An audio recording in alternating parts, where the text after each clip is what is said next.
Thank you very much, Madam Chairman. And again, welcome, Mr. Secretary. It's good to have you here.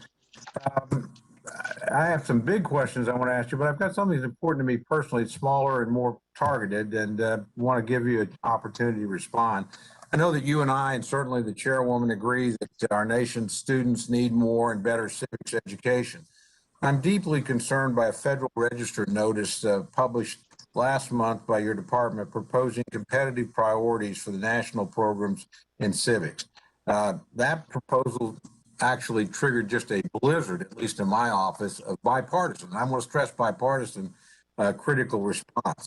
It's effectively, in my view, jeopardizing civics as a bipartisan priority. And potentially jeopardizing a piece of legislation the chairwoman and I have worked on together for a long time. Specifically, the Federal Register notice references the 1619 project and the work of a controversial scholar.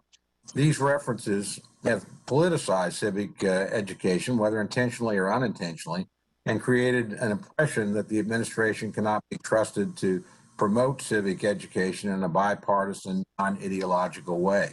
Civics education, in my view, ought to heal what divides our country. And this proposal, in my view, exacerbates that. In light of those concerns, would you, number one, explain the reference if you're familiar with it, which I suspect you are, and then would you consider withdrawing the proposal pending further consideration? So thank you for the question. You know, I came from the local district level. I was fortunate to serve as Commissioner of Education in Connecticut, and curriculum decisions are made there with local control, with input of local stakeholders and the community there. And that's where it should stay. The Education Department does not mandate curriculum, nor does it lean in one way or another. What it does do is provide parameters for grants to be submitted, clarity, so that those who are submitting grants can submit. Did you want to speak, Chairwoman DeLauro? Yeah, well, again, I appreciate that. I think Chairwoman DeLauro is going to ask someone to mute.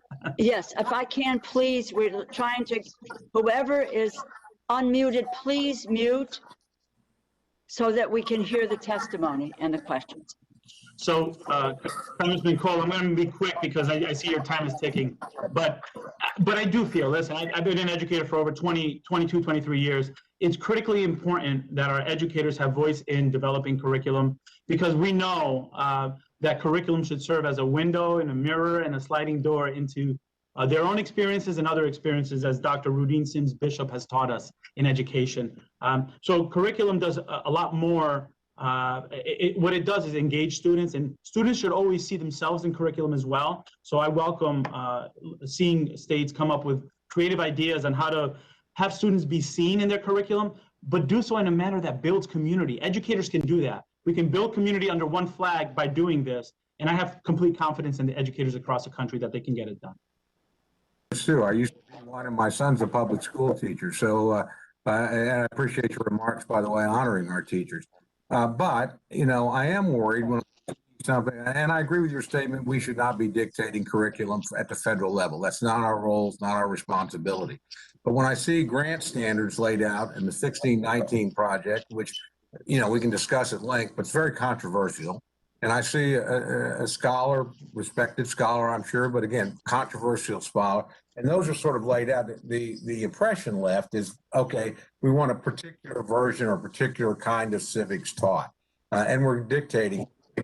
And I've had these people contacting me. I think you had 37 senators write you about this across the political. It's not Republicans. I actually had Democrats that are interested in civics education. This also raises issues. So I don't have a lot of time left. I certainly want to give you a chance to respond, and I certainly would welcome a further dialogue about it. I really want to flag this because I can tell you, you know, the political opposition to what I consider a bipartisan bill and something we ought to be working on is growing, and it's growing across the political spectrum. And that registry notice has a lot to do with sparking this off. Thank you. Thank you, Ranking Member Cole. I appreciate your perspective. I can assure you that I do want to work with you and others to listen to the different perspectives. And let me just underscore, our educational system, yes, we have a divided country, but our education system is going to unite us. Again, the goal here is to really build community, have students engage in their learning, and grow together. But thank you for your comments. I agree with uniting. I'll just end with this. But that registry notice did not, doing quite the opposite. So I would just ask you to review that. I would look forward to a further dialogue with you about it, because I don't want to lose a good piece of legislation. I think we're gonna over this issue. With that, Madam Chair, thank you. You've been very indulgent. I yield back. Look forward to talking to you about